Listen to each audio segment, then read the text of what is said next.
The life you are living is not your own. It is a forgery, a carefully constructed, socially acceptable, comfortable imitation of a life. But it is not yours. You know this. You feel it in the quiet moments. Not the loud, dramatic moments of crisis, but the quiet ones. The drive to work, the moment after you turn off the television, the brief, silent space between looking at your phone and falling asleep. It is a dull, persistent ache, a hum of dissonance just beneath the noise of your daily routine. It is the subtle, suffocating sense that you are an actor playing a part, and you have been playing it for so long you have forgotten who you are supposed to be. This is the waking sleep. It is not a life of abject misery. Misery, at least, is a call to action. Misery has a sharp edge. No, this is something far more insidious. This is the life of fine. How are you? You are fine. How is your job? It is fine. How is your future? It will be fine. This is the slow anesthesia of the predictable, the passive acceptance of the average. You have mistaken this comfort for happiness. You have mistaken this lack of emergency for a lack of disease. But the disease is there. It is an atrophy of the spirit. It is the slow, quiet death of your potential, happening one fine day at a time. You are living a life handed to you, not one you designed. You are executing a script written by your parents, your peers, your fears, and your past. You are a passenger in your own existence, looking out the window, wondering when the scenery will finally look like the one you imagined. But it never will, because you are not in the driver's seat. This is the great unspoken tragedy of the modern world. Not that we fail, but that we do not even try. That we settle. That we trade the fire of our potential for the warmth of our comfort. That we arrive at the end of our days not broken and scarred from great battles, but preserved and untouched, having never truly entered the arena at all. This audiobook is the interruption. This is the hand on your shoulder, shaking you awake.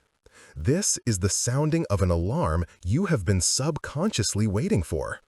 This is not a collection of gentle suggestions. It is not a series of life hacks to help you organize your counterfeit life more efficiently. This is a mandate for your revolution. The purpose of the journey we are about to embark on is not to add something to you. It is not about giving you a new mask to wear. It is about excavating. It is a process of subtraction. We are here to systematically identify, dismantle, and discard every lie, every excuse, and every self-imposed limitation that stands between you and the person you were meant to be. We are here to shatter the comfortable cage you have mistaken for a home. Most programs fail because they try to build a new life on top of a rotten foundation. They ask you to change your habits without changing your identity. They ask you to think positive thoughts while your entire operating system is running on a code of fear and self-doubt. That is like painting a falling building. This is different. We will not be painting. We will be demolishing. We will go to the foundation. We will find the hairline fractures in your belief system, the ones that have spread and compromised the entire structure of your reality. We will expose the architect of your limitations, that internal voice that has convinced you to play small, stay safe, and remain hidden. The goal is not happiness. Happiness is a fleeting byproduct. It is a temporary emotional weather. The goal is congruence. Congruence is the permanent, resonant alignment of your internal world with your external actions. It is the state of being where what you believe, what you say, and what you do are one and the same.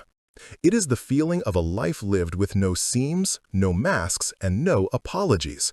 This is the true north. This is the state of being that ends the ache. So, let us set the expectations for this journey. This will not be easy. If you are looking for a passive listening experience, one that makes you feel good for an hour without demanding anything of you, you are in the wrong place. This audiobook demands your participation. It will challenge you. It will confront you. At times, it will likely make you uncomfortable. This is by design. Growth and comfort are mutually exclusive. The moment you feel that friction, the moment you feel that internal resistance rising up, that is when you know the work is beginning. You will be asked to stop lying to yourself. This is the hardest work there is. You will be asked to trade your inventory of well-polished excuses for a simple, brutal ownership of your reality. You will be asked to stop blaming your circumstances, your past, or other people for the life you have. You will be forced to stand in the mirror and accept that you and you alone are the architect. This is the first gate. Most people turn back here. They prefer the familiar pain of their problems to the unfamiliar terror of the solution. But you won't not. You are still listening. That tells me the part of you that wants to live has not given up. The part of you that knows is still fighting. The transformation we are aiming for is not a single event. It is a fundamental shift in your state of being. We will move through 3 distinct phases. First, the awakening. This is the self-awareness. This is where we are now. We will move from this introduction into a deep, unflinching diagnosis of your current state. We will explore the waking sleep in which you live.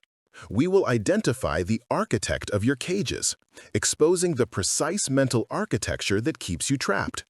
And, most critically, we will define your North Star imperative, the non-negotiable why that will become the fuel for the fire you are about to build.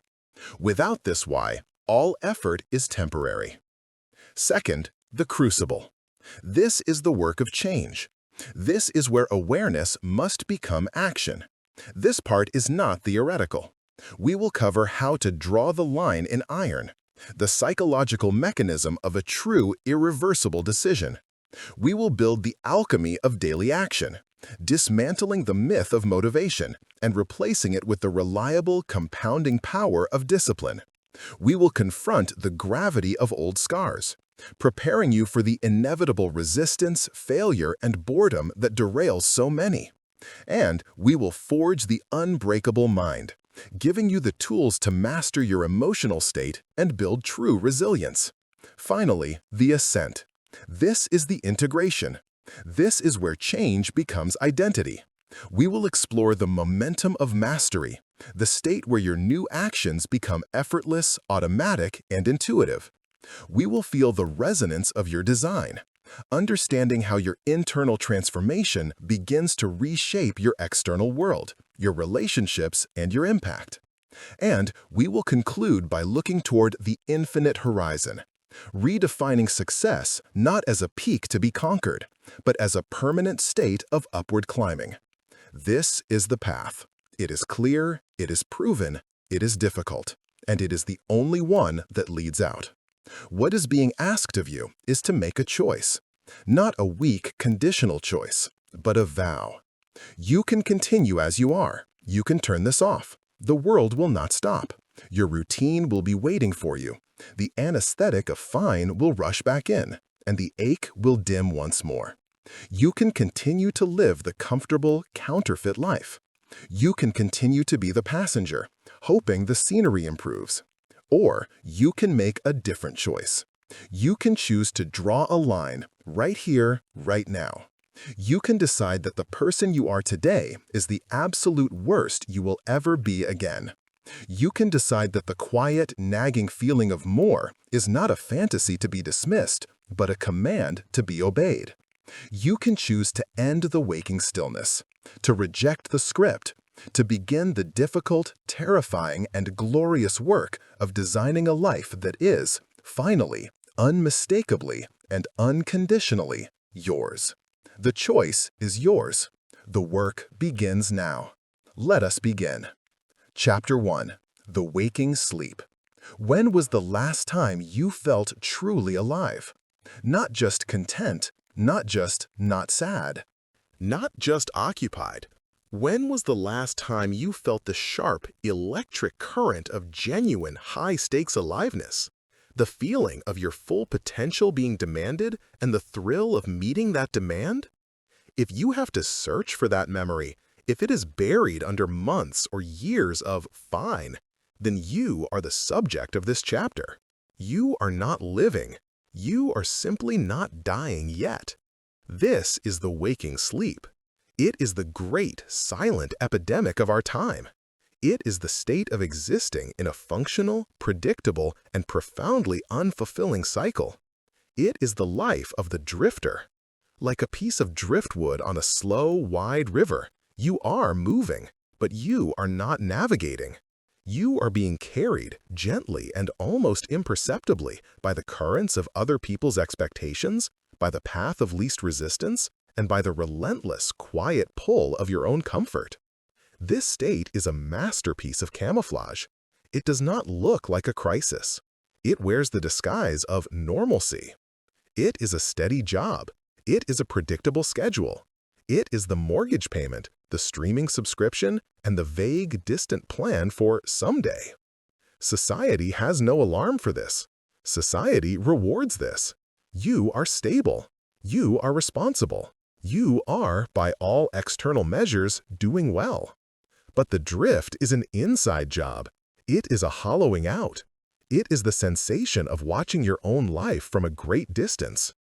You see the you down there, going through the motions, waking up, checking the phone, commuting, working, consuming, sleeping, and you wonder, is this all there is? This question is the first crack in the facade. It is the first sign of life. But for most, it is a terrifying question. So we bury it. We bury it under more noise, more distractions, more scrolling, more busyness. We double down on the very things that are lulling us to sleep, hoping that by drowning out the question, we can also drown out the ache. But the ache is your compass. The ache is the only part of you still telling the truth. Let us be clear, the waking sleep is not a state of laziness. You are likely very busy. You are probably exhausted. You are managing responsibilities, you are meeting deadlines, you are doing the things you are supposed to do. But busy is not the same as purposeful. Busy is a form of anesthetic. It is the most socially acceptable addiction. It provides the perfect excuse for not doing the real work, the work of asking why. Why this job? Why this life? Why these goals? And if the answer, in your most honest, secret heart, is because I just fell into it, or because it was expected of me, or because it's just what you do, then you are in the drift. The drift is not your fault, but it is your responsibility. It is the consequence of a million unconscious choices. It is the choice to say yes when you meant no. It is the choice to stay quiet when you had something to say. It is the choice to consume rather than create. It is the choice to seek comfort over growth every single day in 1,000 small, insignificant ways that, when compounded over a decade, have built the very walls you now find yourself trapped inside. The most dangerous aspect of the waking sleep is that it feels like control. You control your schedule. You control your environment. You have built a fortress of predictability. But this is the great illusion. What you have built is not a fortress. It is a nursery. It is a place designed to keep you safe from all risk, and in doing so, it has kept you safe from all life. You have optimized your existence for the avoidance of pain, and in doing so, you have inadvertently but totally eliminated the possibility of joy.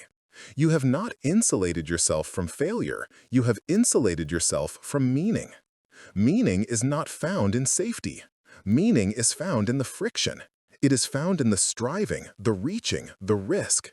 It is found in the arena, facing the possibility of defeat, not in the stands, spectating. The life you are living right now is the spectator's life. You read about other people's accomplishments. You watch other people's adventures. You consume the stories of those who are designing their reality, all while you are passively accepting your own. This is the core diagnosis, the source of the drift: passive acceptance. You are letting your life happen to you. You are waiting, waiting for a sign, waiting for permission, waiting for the right time, waiting for motivation to strike you like lightning, waiting for someone to come and discover you, to see your hidden potential, and to finally give you the chance you deserve. This is the great fantasy of the sleeper. There is no right time. There is only now. There is no motivation. There is only discipline. And no one is coming. This is not a cause for despair. This is a cause for liberation. The moment you accept that no one is coming to save you, you are finally, for the first time, empowered to save yourself. The moment you stop waiting for permission, you can finally give it to yourself. The willful stillness you feel is not a lack of opportunity. It is a crisis of agency. You have forgotten that you have the wheel. You have been staring at the currents for so long, you have forgotten that you have oars. You have forgotten that you, or at least you were born to be, the master of your own vessel. This chapter is the recognition phase. You cannot fight an enemy you cannot see. You cannot solve a problem you refuse to name. The waking sleep is a subtle, comfortable, and insidious enemy. It does not attack you with violence. It seduces you with comfort. It convinces you with logic. Be realistic, it whispers. Don't risk what you have, it urges. It's not that bad. You're better off than most. Just be grateful. Gratitude is a powerful tool, but when it is used as a shield against your own potential, it becomes a poison. You can be grateful for what you have and simultaneously be profoundly, deeply, and relentlessly dissatisfied with not being who you could be. The two are not in conflict. Your potential is not an insult to your current life. It is a summons to your future one. So how do you know, truly know, if you are in the drift? It is the sense of time accelerating. The weeks blur. The months vanish. You look up and an entire season, an entire year has passed, and nothing of substance has changed. You are in the same place with the same thoughts and the same quiet dissatisfaction. Time is moving through you, but you are not moving with it. It is the hollowness of your own achievements. You get the raise, you buy the thing, you post the picture, and for a fleeting moment you feel a sense of something. But within a day, an hour, it evaporates, and the void returns. This is because you are chasing external rewards to solve an internal problem. You cannot fill an internal void with an external object. It is the constant low-grade jealousy, not a bad person's jealousy, but a searching one. You see someone else taking a risk, starting a business, traveling the world, transforming their body, and you feel a small, sharp sting. That sting is not hatred, it is recognition. It is your own trapped potential seeing itself free in another. It is, finally, the pervasive, unshakable feeling of being a fraud, of knowing that the person you present to the world, the competent, stable, fine person, is a thin veneer over a core of confusion, boredom, and unacted upon dreams. This is the diagnosis. This is the waking sleep. And if you are hearing this, if you are feeling this, it is not an indictment. It is an invitation. The fact that you feel the ache means you are not dead yet. The fact that you feel the dissonance means your true self is still fighting. It is still in there, rattling the walls, trying to get your attention. The purpose of this chapter is to give that voice a microphone. Your normal life is the illusion. This dissatisfaction is the reality. Your comfort is the cage. This ache is the key. The work ahead is not about finding a new set of distractions. It is about learning to sit in the stillness and finally listen to what the silence has been trying to tell you. This is the first step. Not to move, but to awaken. To stop, to look around, and to see the drift for what it is. It is the greatest theft of your life's potential, and it is a theft you have been complicit in. But your complicity ends today. Your recognition is the first act of defiance. By simply naming the waking sleep, you have begun to reclaim your power from it. You have taken your first breath. Takeaway. For the next 24 hours, your only task is to be an observer. Become a detective of your own life. Carry this question with you. Am I choosing this, or am I accepting this? Apply it to everything. The food you eat, the content you consume, the conversations you have, the work you are doing. Do not judge. Do not try to change anything. Not yet. Just observe. How much of your day is a deliberate, conscious choice, and how much is a passive, automatic, default reaction? See the patterns. See the currents. See the drift. Tomorrow, we will meet the one who built this system. Tomorrow, we will meet the architect of your cages. Chapter 2. The architect of your cages. You are awake now. You see the drift. You feel the ache of the waking sleep, and you have named it. And so, the first, most human question arises. Who did this to me? You are a creature of justice. You want a name. You want an antagonist. You want to find the jailer who locked you in this room of fine and someday. Instinctively, you look outside. Your search begins with the usual suspects. It is my boss. It is my demanding job. It is the economy. It is my family's expectations. It is the system, a vast, impersonal machine that grinds down ambition and rewards conformity. These forces are real. They are not figments of your imagination. The world exerts pressure. It has rules. It has gravity, and it has inertia. These external forces are powerful, and they do contribute to your confinement. But they are not the architect. They are only the materials. A true architect can build a masterpiece with the same stones that a fool uses to build a prison. The system, your job, your obligations, these are just the raw materials. They are the landscape. But you are the one who looked at this landscape and decided to build a cage. The antagonist you are looking for is not outside you. The jailer does not have a separate name. The person responsible for the design, the construction, and the daily maintenance of your limitations is you. This is a difficult truth to swallow. It is the great filter of personal change. It is far more comfortable to be a victim of circumstance than it is to be a volunteer in your own captivity. A victim has no responsibility. A victim only has to wait to be rescued. But you, in your most honest heart, know you are not a victim. You are a volunteer. You are a co-conspirator. The architect is your own internal narrative. It is that pervasive, intimate, and profoundly convincing voice that speaks to you in your own tone every moment of your waking life. It is the voice of rational thought. It is the voice of realism. It is the voice of safety. This architect was not born a villain.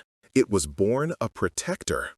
Its origin story is written in your oldest and deepest pains. It was born the first time you were truly embarrassed. It was reinforced the first time you failed publicly. It took notes every time you were rejected, heartbroken, or told you were not good enough. From these painful data points, this internal architect formed a powerful, simple, and catastrophic prime directive. Avoid pain at all costs. Not pursue greatness. Not live with purpose. Not find your potential. Its mission is to get you through the day, surviving with the minimum possible exposure to risk, failure, or criticism. To this architect, a life lived in the waking sleep is a triumph. It is a mission accomplished. You are safe, you are not being ridiculed, you are not failing, you are fine. Your desire to break out, to grow, to risk, this is a threat to its prime directive. This is a system error. And so the architect begins its work. It does not fight you with fists, it fights you with logic. It does not build physical walls, it builds cognitive ones. It is a master of psychological engineering. And to keep you safe, it has drafted 4 primary blueprints for your confinement. Blueprint 1. The waiting room of someday. The first and most common cage is procrastination, but the architect is too clever to call it that. It calls it planning. It calls it timing. The architect loves the future. It allows you to feel the thrill of intention without ever facing the friction of action. It whispers, yes, a brilliant idea, but you can't start now. You're not ready. You need to do more research. You need to wait until the kids are older. You need to wait until you have more money. You need to wait until the market is better. Then you can begin. It builds for you a beautiful, detailed, and completely imaginary future. It is a waiting room.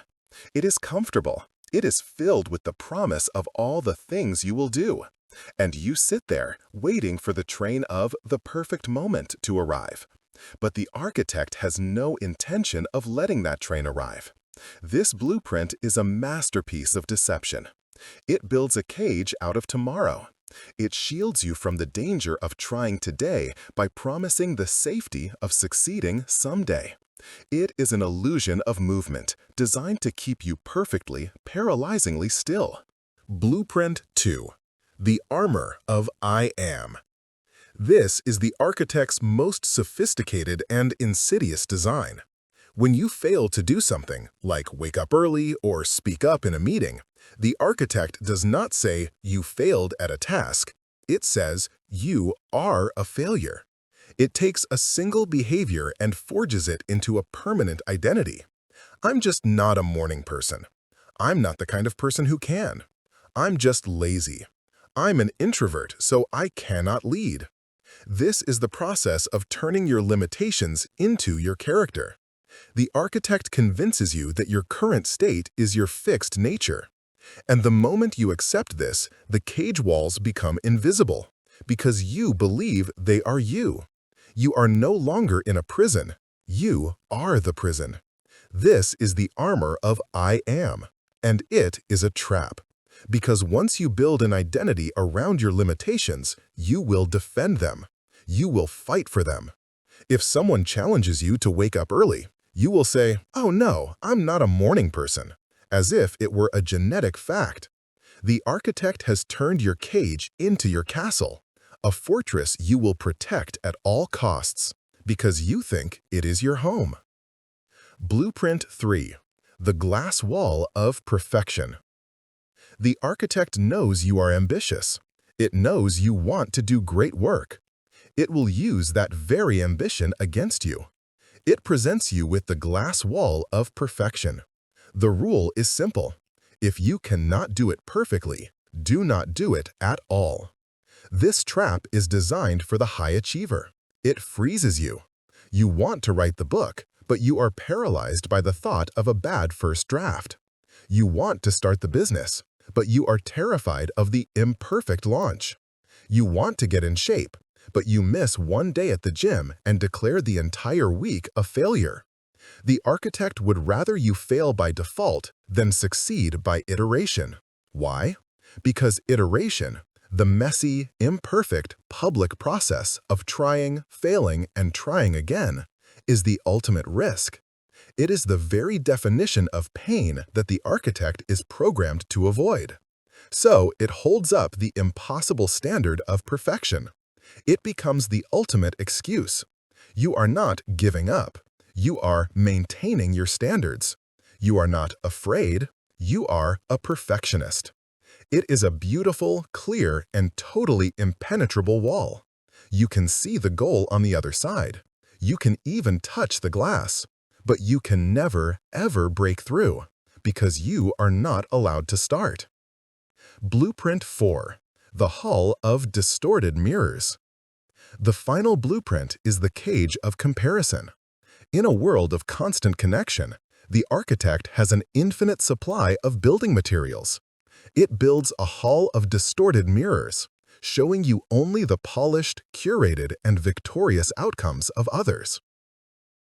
Look, it whispers. She is already where you want to be. She has the talent. You don't. Look at him. He's younger than you, and he's already done it.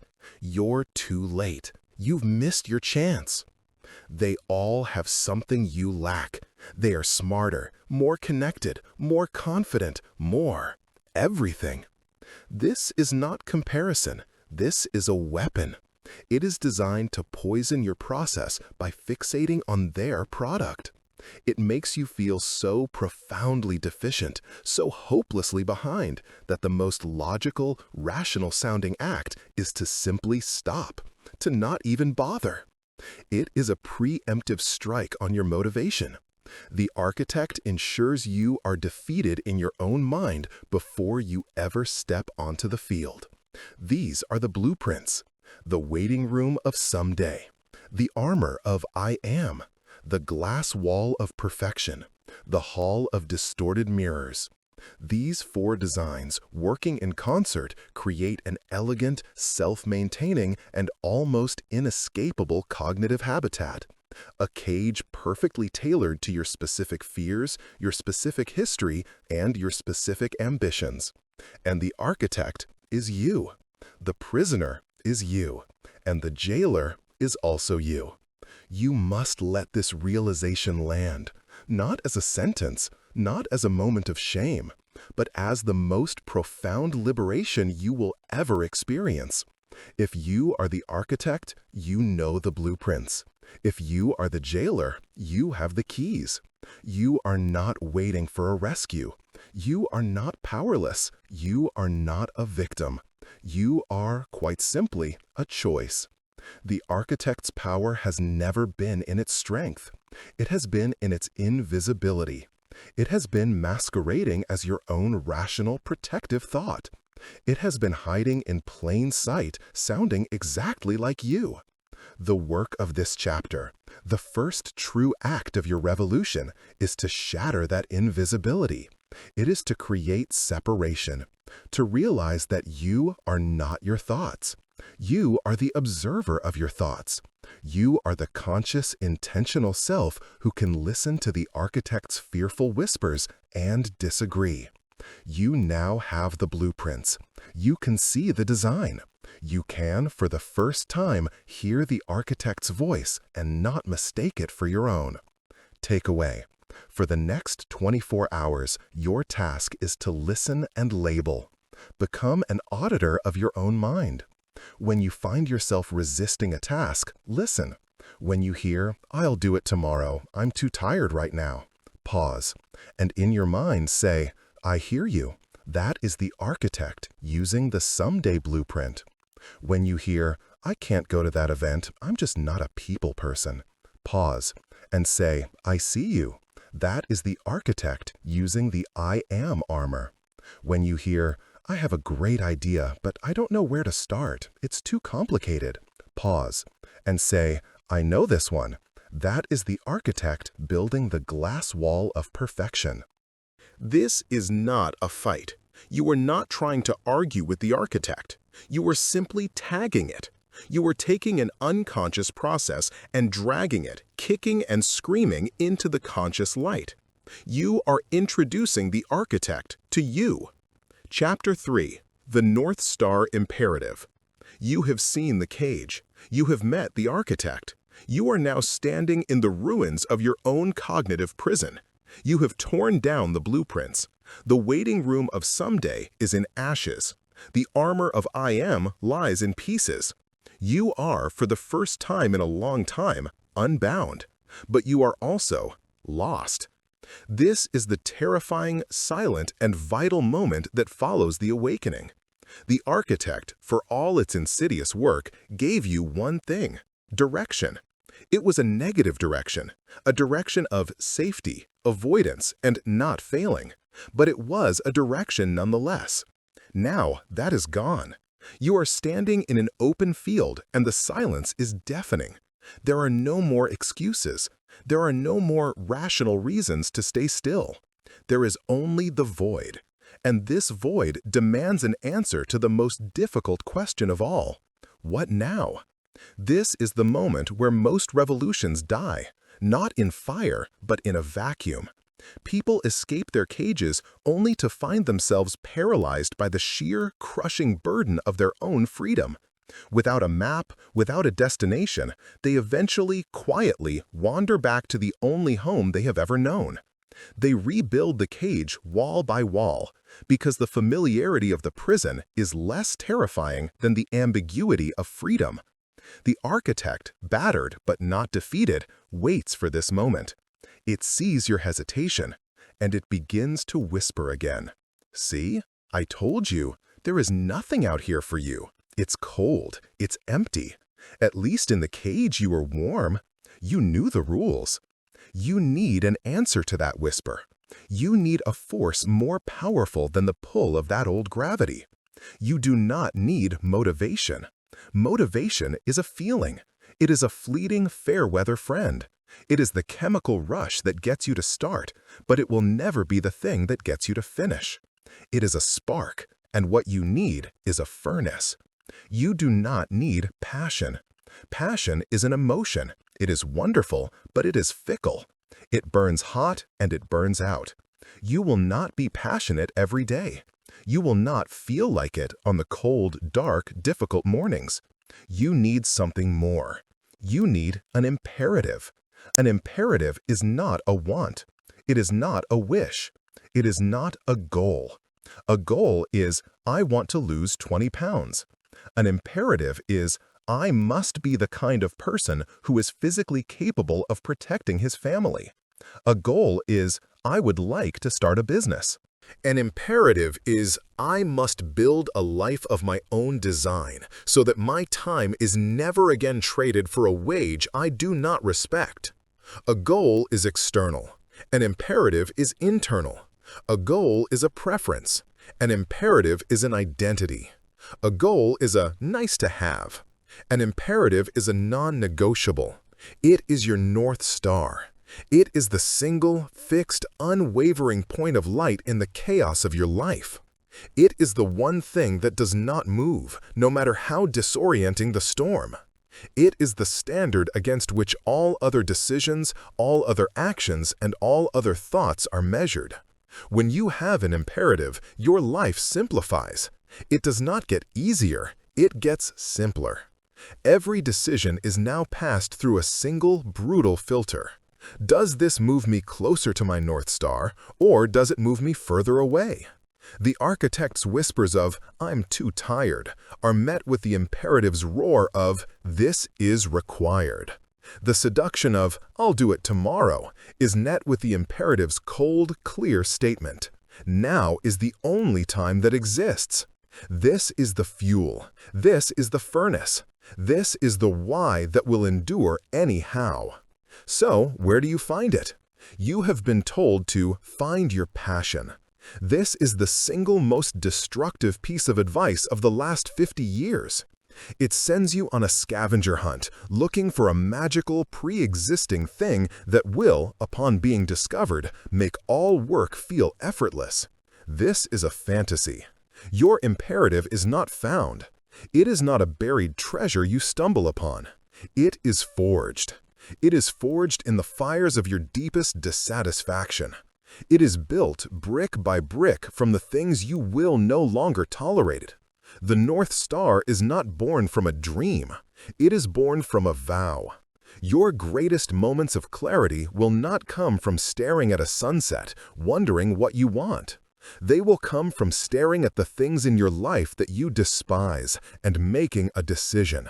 They will come from the moment you look at your own reflection in the mirror, your physical health, your financial state, your mental exhaustion, and you finally say with a voice that shakes the foundations, no more. This is the bedrock of the imperative. It is not a positive, forward-looking dream. It is a negative, profound, and all-powerful rejection of your current reality. It is the away from. It is the burning of the ships. You are not looking for a pull toward a vague, happy future. You are building a push away from an unacceptable, intolerable present. The pull will come later. The push is what gets you through the first mile. So let us find your no more. Take out a piece of paper, not a digital file, pen to paper. There is a power in the physical act, and you will write. You will write the anti-vision. What will your life look like in 5 years if you do nothing? If you let the drift continue? If you let the architect win? If you stay on this exact, comfortable, fine path? Do not be gentle. Be brutal. Where will your health be if you continue to eat the same, move the same? Where will your finances be if you continue to spend the same, earn the same? Where will your mind be if you continue to consume the same noise and avoid the same challenges? Where will your relationships be if you continue to offer the same distracted, passive version of yourself? Write it down. See it. See the you of 5 years from now. See the deepened lines of dissatisfaction. See the expanded waistline. See the bank account that has not grown. See the eyes that have lost their last flicker of light. Feel the shame of it. Feel the disgust. This is the most powerful negative visualization in the world. This is not fear-mongering. This is reality checking. This is the most likely outcome based on your current data. This is the enemy. This ghost of your future self is the dragon you must slay. Now you have a reason. Now you have a purpose. Your imperative is born. I will not become that person. This is your new religion. This is the first law. From this no more, we can now build the what for. From the anti-vision, we can now architect the true vision. If that future is the hell you are running from, what is the heaven you are running to? And again, we must avoid the traps of vague passive language. The architect loves vague. I want to be happy. I want to be rich. I want to be successful. These mean nothing. They are clouds. You cannot build a foundation on a cloud. Your imperative must be sharp. It must be clear. It must be actionable. We will use a different blueprint, the blueprint of identity. Do not ask, what do I want? Ask, who must I become? Do not focus on the outcome. Focus on the person who achieves that outcome. You do not want to lose weight. You want to become the kind of person who is disciplined, strong, and respects their own body. You do not want to be rich. You want to become the kind of person who creates massive value, understands the flow of money, and builds systems that serve others at scale. You do not want to be a good partner. You want to become the kind of person who is present, emotionally stable, and a source of strength. See the shift?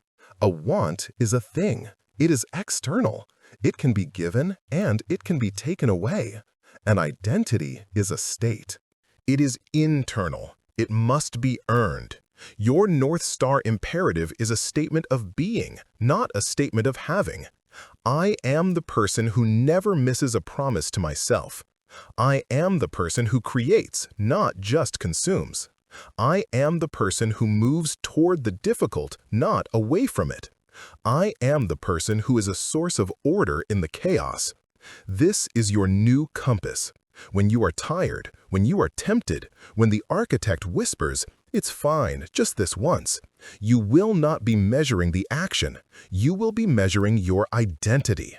Does a person who respects their body eat this? Does a person who builds systems waste 3 hours scrolling? Does a person who is a source of order hit the snooze button? This is the mechanism. The anti-vision is the fuel. The identity is the engine. And the North Star is the direction. This is your new operating system. This is the constitution of your new life. You are no longer the drifter. You are no longer the prisoner. You are the pilgrim. You have a destination. It is not a place. It is a person. It is the person you were always meant to be, the one who was buried under the lies of the architect and the comforts of the drift. The void is no longer a void.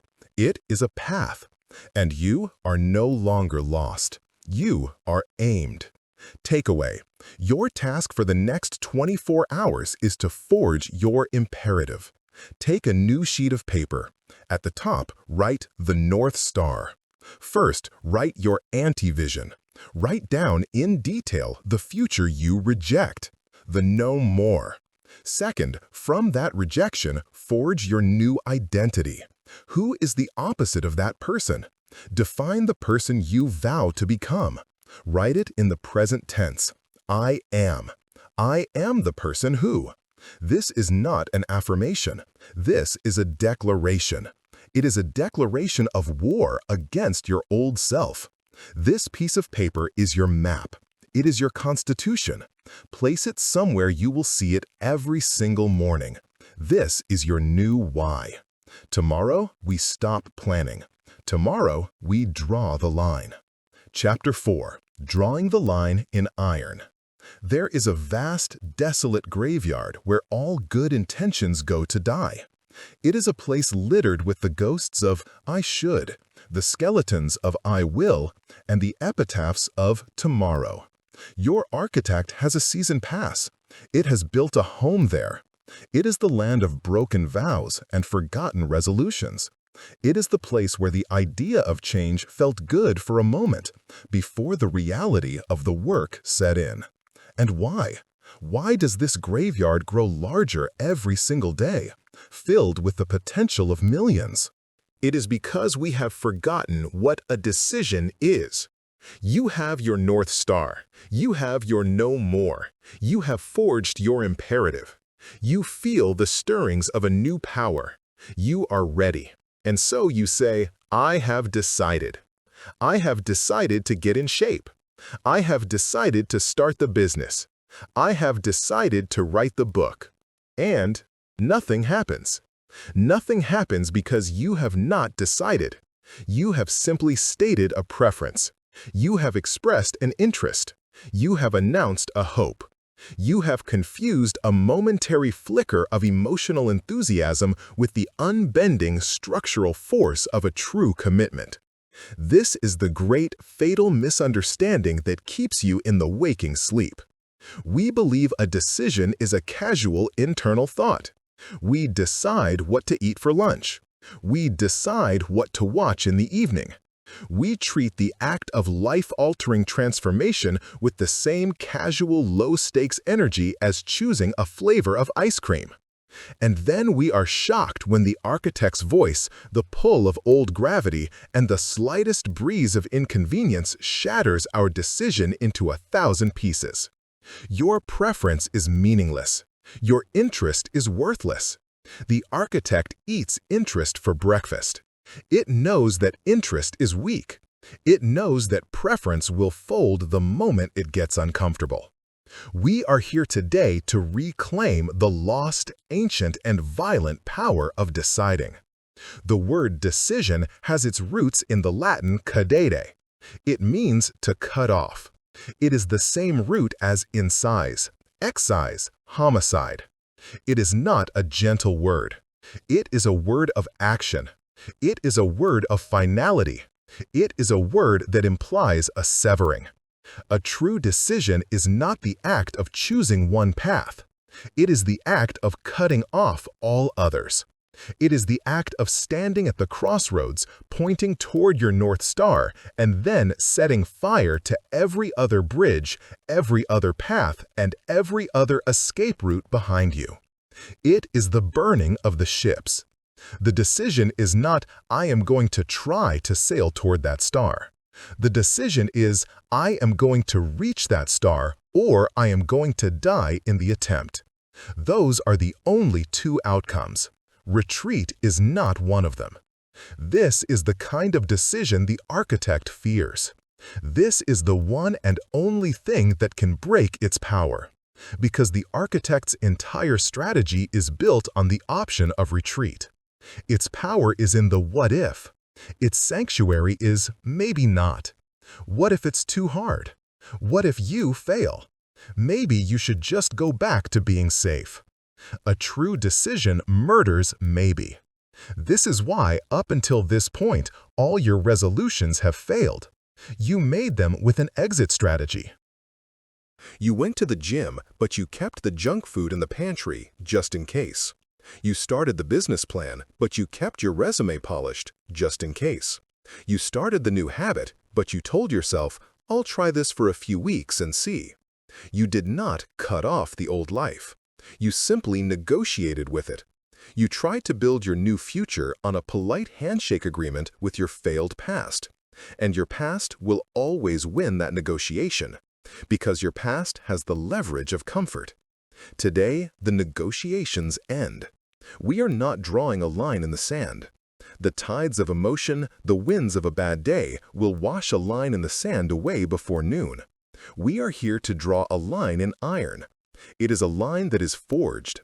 It is hammered into shape with heat and pressure. It is permanent. It does not care about the weather. It does not care about your mood. It does not care if you are feeling it today. It is a new fact. It is a structural component of your reality.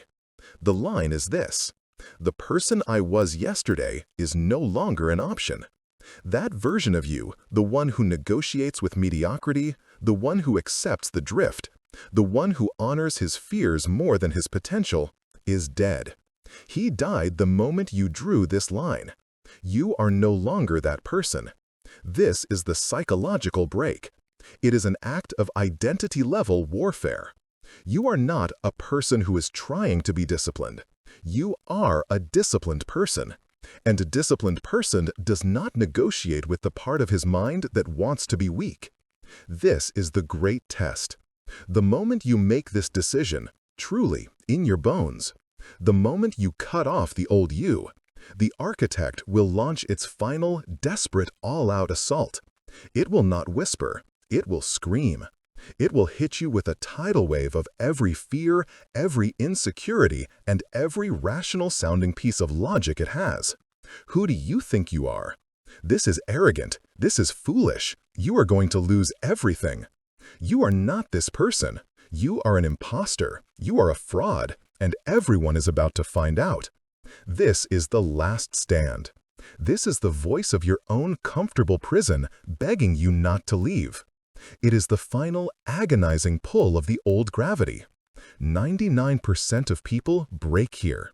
They hear this internal scream, their own voice, and they mistake it for the voice of truth. They think, you're right, I'm not. This is too much. I'll just be more moderate. And they retreat. They reopen the escape routes. The line in iron dissolves. And the architect, breathing a sigh of relief, leads them right back to their cage, locks the door, and whispers, see, it's better in here. It's safe. But you will not break, because you now know its name. You know its blueprints, and you know its motive. You know that this scream is not a warning. It is a tantrum. It is the sound of a tyrant losing his grip. It is the sound of the cage breaking. You will stand. You will let that storm of fear and doubt crash against you, and you will not move.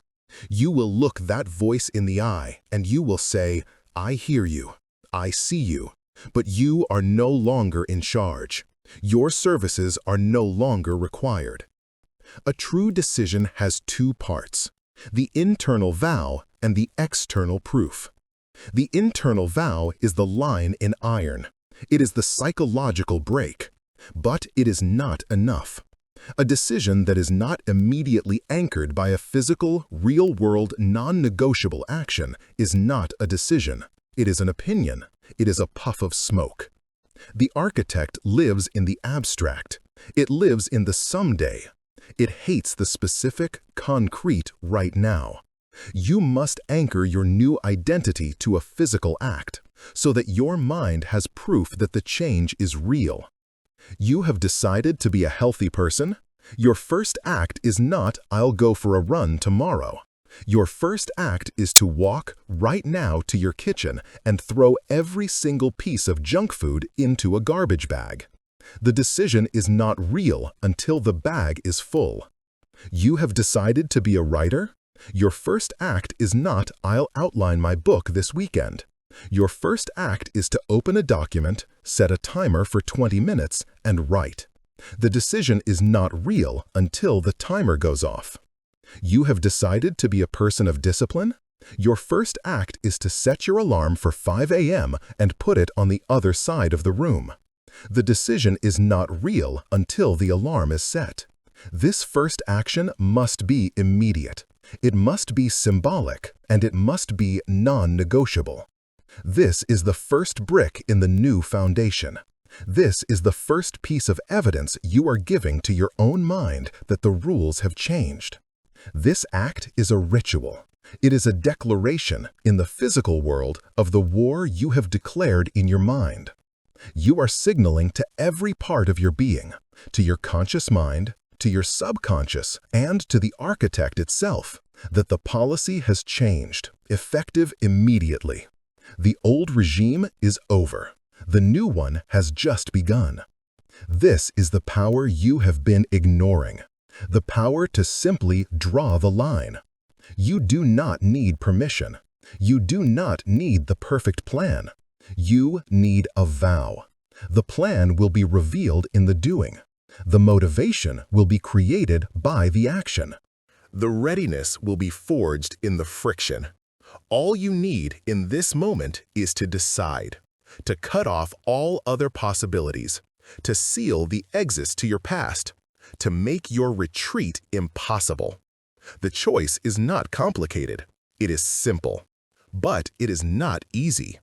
It is the choice between the familiar pain of your prison and the terrifying, unknown, and glorious price of your freedom. Takeaway: the line must be drawn now. Your task is not to think about this chapter. Your task is to use it. Right now, in this moment, identify your one non-negotiable. What is the anti-vision you are running from? What is the one thing you could cut off today that would make your new identity real? Is it the fast food? Is it the endless scrolling? Is it the snooze button? Is it the silence when you know you should speak?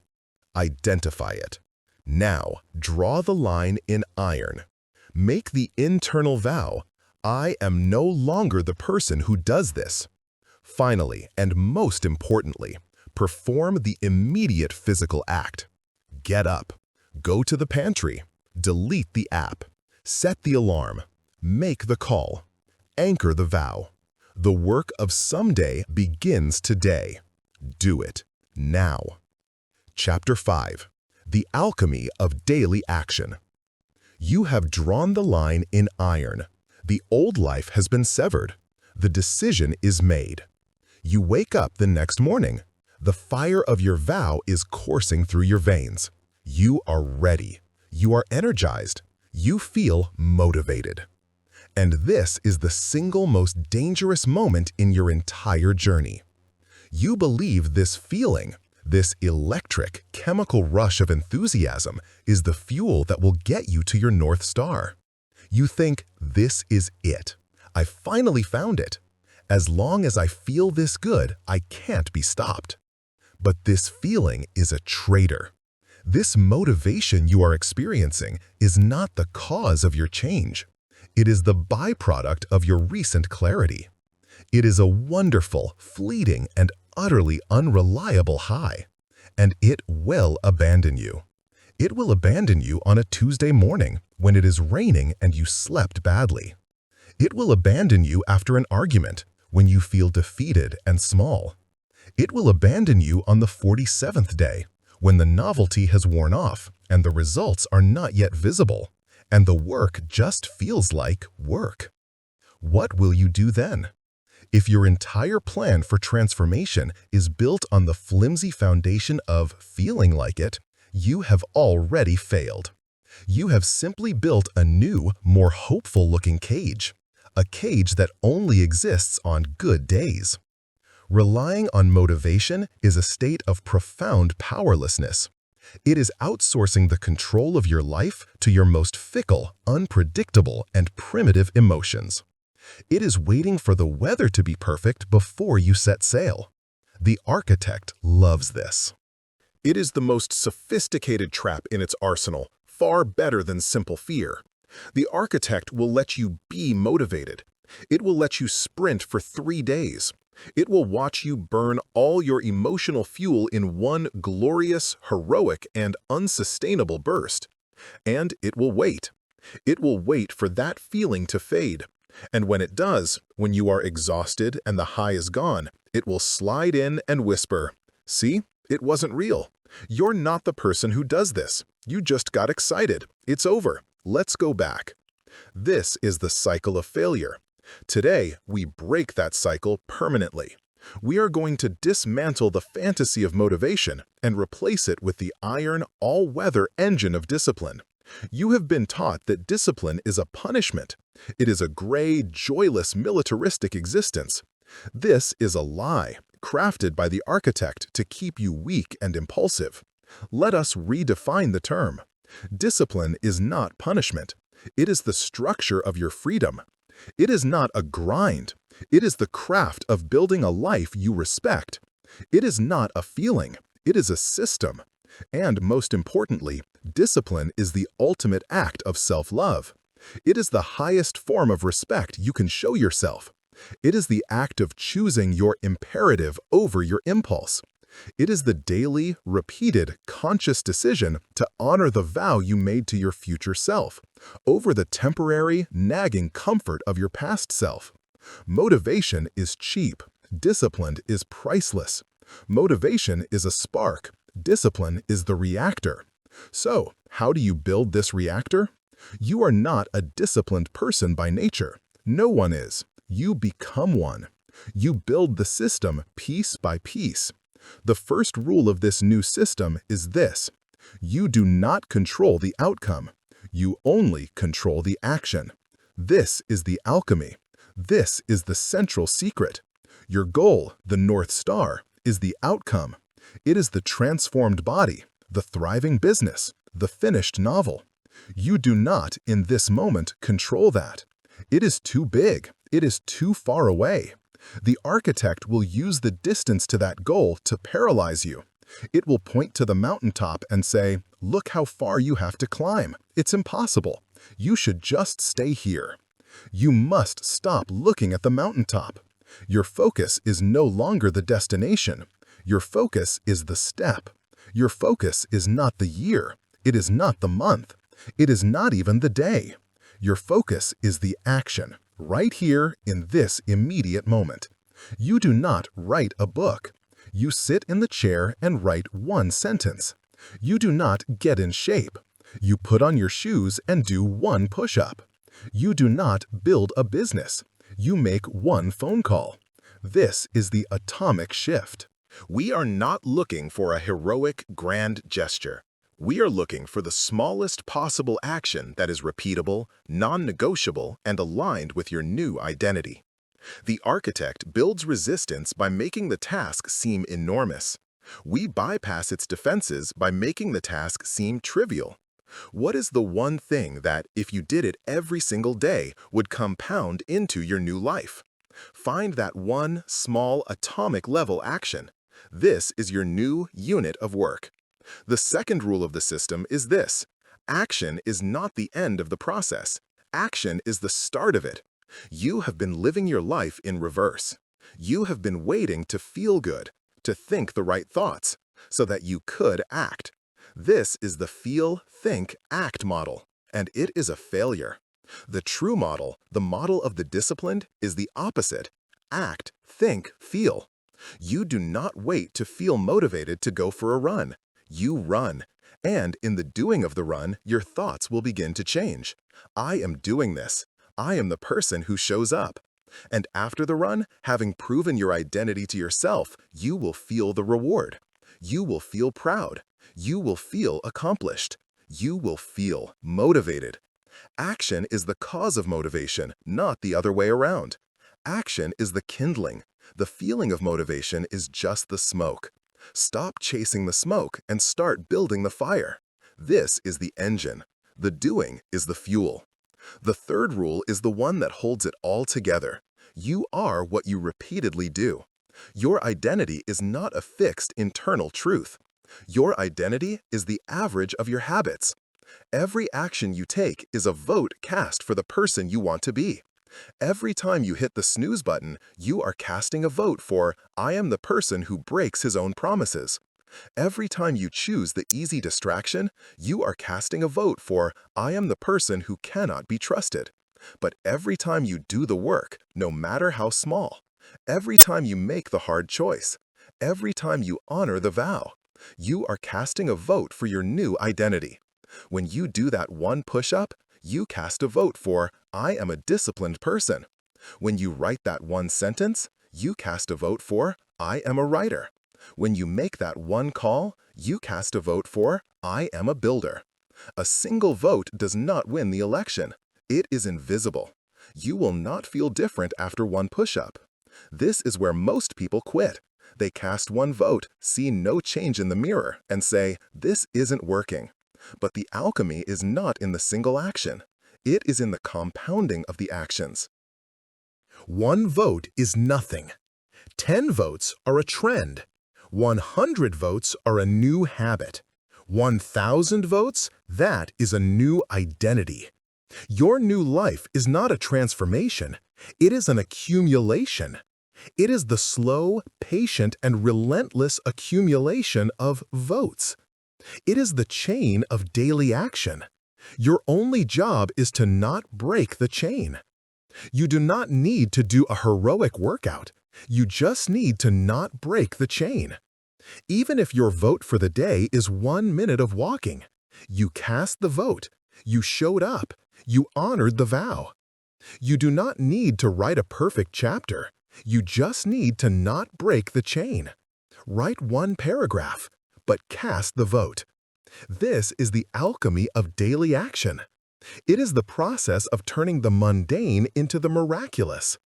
It is the system by which you take the dust of tiny, insignificant daily efforts and compound them until they become a mountain of mastery. This is the ultimate reframe of the grind. There is no grind. Grinding is a joyless, repetitive, mindless task. This is a craft. A master woodworker is not grinding wood. He is shaping it. He is focused. He is present. He is a part of a process of creation. You are not grinding. You are building. You are shaping. You are the sculptor of your new mind, your new body, your new life. Every daily action is a precise, intentional, and necessary tap of the chisel. You must fall in love with this process, not the promise of the result, the process of the doing. This is the state of flow you have been searching for. It is not found in the victory.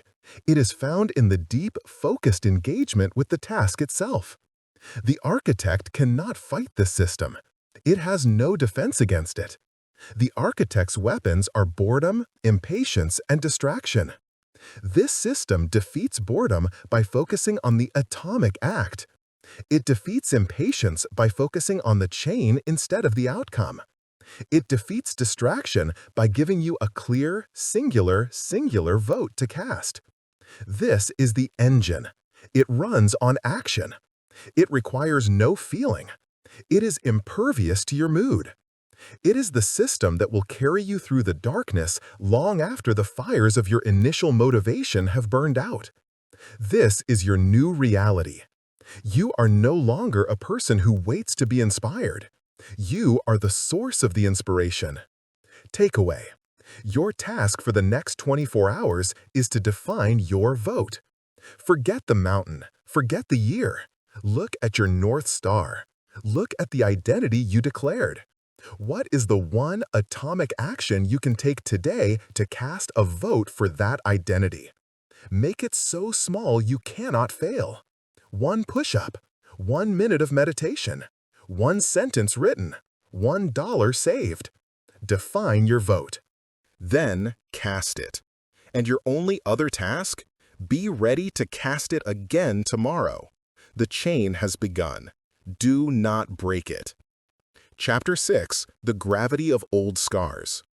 What happens when the chain breaks? It will. Let us not entertain the fantasy that it will not. You are human. You are not a machine. You will miss a day. You will at some point sleep through the alarm. You will eat the food you vowed not to eat. You will choose the distraction over the work. In that moment, in that first sharp sting of a self-betrayal, that is where the real war begins. The decision, the line in iron, the atomic habits, that was the declaration of war. The broken chain, that is the first contact with the enemy. All your enthusiasm, all your motivation, all the fire of your new vow, these things are wonderful, but they have never met true resistance. They have been operating in a sterile environment, a vacuum of your own good intentions. Now you re-enter the real world, and the real world has gravity. This is the gravity of old scars. It is the powerful, invisible, and relentless force that pulls you back. It is the combined weight of your entire past. It is the sum of every old habit, every deep-seated fear, and every rational excuse the architect ever built into your foundation. When you drew the line in iron, you declared your independence. This gravity is the empire striking back. This force is not a feeling. It is not in your head. It is a biological and psychological reality. For years, perhaps decades, you carved deep, comfortable grooves into your mind, neurological superhighways. When you were stressed, you reached for that comfort. When you were bored, you reached for that distraction. When you were scared, you retreated to that safe place. Your new habits? They are a tiny, overgrown, machete-hacked trail in the jungle. Your old habits? They are the 8-lane, perfectly paved, brightly lit freeway. And in a moment of weakness, when you are tired, when you are stressed, where do you think your brain will naturally try to go? It will not take the jungle path. It will seek the freeway. It will seek the path of least resistance. This is not a moral failure. This is physics. The architect is a master of this physics. It has been waiting for this moment. When you break the chain, it will not use logic. It will not try to convince you. It will simply unleash the gravity. It will manifest in 3 distinct forms. You must learn to recognize them, not as your own thoughts, but as tactical assaults. Assault 1. The failure mirage. The instant you miss the mark, the architect's voice will return, and it will be deafening. It's over. I told you. I told you this wasn't you. You are a fraud. You were just pretending. Now you know the truth. You broke the chain. It's ruined. It's all for nothing. You might as well just give up completely and eat the whole box. This is the failure mirage. It is an attempt to take a single, isolated event, a lapse, and turn it into a permanent identity. It is an effort to turn a stumble into a fall. It magnifies the single mistake until it blocks out the sun. It makes you forget the 30 days you succeeded and focuses with laser-like intensity on the one day you did not. This is a cognitive distortion. It is a lie. This is the moment you are most vulnerable, because the shame of the failure is often more painful than the work itself, and you will do anything to escape that shame. The easiest way? Quit. Then you can no longer be called a fraud. Assault 2. The crushing weight of the void. This form of gravity is more subtle and far more dangerous. It is the gravity of boredom. You have successfully removed your old comforts. You have deleted the apps. You have stopped the numbing behaviors. You have created a space in your life, and it is empty. This is the void, the silence, the emptiness that is left when the noise finally stops. In the first few days, this void felt like peace. On day 30, it feels like nothing. There is no high, there is no rush. The novelty is gone. This is the long, grinding middle of the journey. The results are not yet visible. The applause has not come. The work is no longer new and exciting. It is just work. This is where the architect excels. It does not attack you. It bores you. Is this it? It whispers. Is this the great new life you wanted? This silence? This effort? It's not working. You're not happier. You're just bored. Remember the fun? Remember the rush. It was just one little thing. It wasn't so bad. It made the day go by faster, just for a little while. This is the gravity of the mundane. It is the pull back to any form of stimulation, even a toxic one, just to fill the terrifying emptiness of the void. Assault 3. The Success Ambush. This is the architect's most insidious trap, saved for when you are winning. You have been successful. You have kept the chain going. You have lost the first 10 pounds. You have finished the first module. You have gotten the first client. You are proud. You are strong. And the architect, in a moment of pure tactical genius, agrees with you. You are strong, it coos. You are in control. You have mastered this. You are so in control, in fact, that you can afford to take a break. You've earned it. Go on, have the cheat meal. You deserve a reward. You've proven you can handle it. So you can handle just one, right? This is the ambush. It uses your new strength as the very weapon to destroy you. It rebrands your old poison as your new prize. And the moment you take that reward, the moment you celebrate your new life with the exact behaviors of your old one, the gravity reactivates. The hook is set. The taste is back. And the architect says, see, you never really changed at all. The slide back down is 1,000 times faster than the climb up. This is the gravity. These are the attacks. They are not what-ifs. They are whens. They are coming for you. So we must build the antidote. We must forge the tools of resilience. Resilience is not the absence of this gravity. Resilience is the mastery of it. The Resilience Toolkit. Tool 1. The Data Point Reframe. This is the single most powerful tool in your arsenal. The architect's failure mirage is built on shame. We will dismantle it with data. The moment you miss, the moment the chain breaks, you must immediately shift from being the defendant in a courtroom to being the scientist in a lab. You did not fail. You gathered data.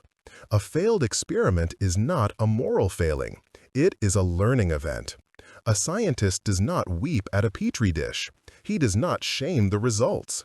He observes them. He records them. He learns from them. You missed the workout. Why?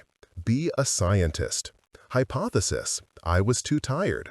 Data: I slept poorly for 3 nights. Conclusion: my plan did not account for fatigue. Adjustment: tonight my one non-negotiable action is not a workout. It is to be in bed by 9 p.m. You did not fail. You discovered a prerequisite: sleep. You did not break. You found a weakness in the system, your lack of a recovery plan. This reframe slaughters the architect's narrative. It strips away all the shame, all the "I am a fraud" language, and replaces it with cold, hard, useful logic. Failure is an end. Data is a beginning. You are no longer a failure. You are a learner, and a learner cannot be stopped. Tool 2. The Rule of 2. This is your practical, ironclad law for the broken chain. You are allowed to miss one day. You are human. Life will intervene. You are never allowed to miss 2 days. One missed day is an accident. It is a lapse. It is data. 2 missed days is a choice. It is the start of a new habit. It is the conscious, deliberate act of handing the architect the blueprints and telling it to rebuild the cage. Never miss twice. This rule moves your entire focus away from the past, the day you missed, and places it squarely on the immediate present, today. You do not have the luxury of wallowing. You do not have the time for shame. You have one job: cast the next vote. Your entire identity, your entire revolution rests on the simple, binary act of showing up today. This is how you stop the avalanche. Tool 3. Fill the void with purpose. This is the antidote to the void and the success ambush. You cannot just remove a bad habit. You must replace it. The architect hates a vacuum. So, you must not allow a vacuum. You must replace your old low-value comforts with new, high-value, aligned activities. When you feel the gravity of boredom, you must have a pre-planned action. When I feel bored, I will not scroll. I will read one page of the book that moves me toward my North Star.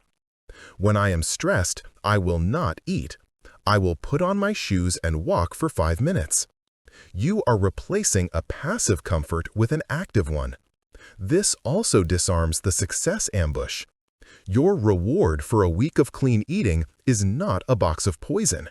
Your reward is a new, aligned pleasure. Your reward is a new piece of gym equipment. Your reward is a new book on your craft. Your reward is a massage or a hike or anything that reinforces your new identity rather than betraying it. You celebrate your new life by investing deeper in it, not by retreating to the old one. This gravity will never disappear. The old scars will always be there. The old freeways will never be fully erased. But that is not the point. The point is not to erase your past. The point is to outgrow it. The point is that with daily action, your new jungle path becomes a trail, then a road, then a freeway of its own. And the old freeway? It becomes a scar. A reminder of where you were, but not a map of where you are going. The gravity is not a curse. It is a test. It is the universe's way of asking you every single day, are you serious? Did you mean it? Is this line truly drawn in iron? Takeaway: your task for the next 24 hours is to conduct a pre-mortem. The gravity will pull. Identify your single greatest pull. Is it boredom? Is it stress?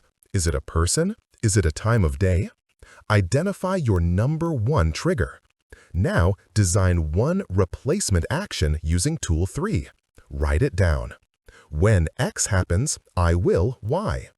When I feel the 3 p.m. slump, boredom, I will stand up and do 10 squats, replacement. When I feel the stress of that phone call, I will not get a snack. I will drink 1 full glass of water, replacement. You have just built your first anti-gravity device. Be the scientist. Test it. Chapter 7. Forging the Unbreakable Mind. You have done the work. You have faced the architect. You have drawn the line in iron. You have built the system of daily action. You have even survived the first contact with the gravity of old scars. You are doing the things. You are, by all external measures, on the path. But you are not at peace.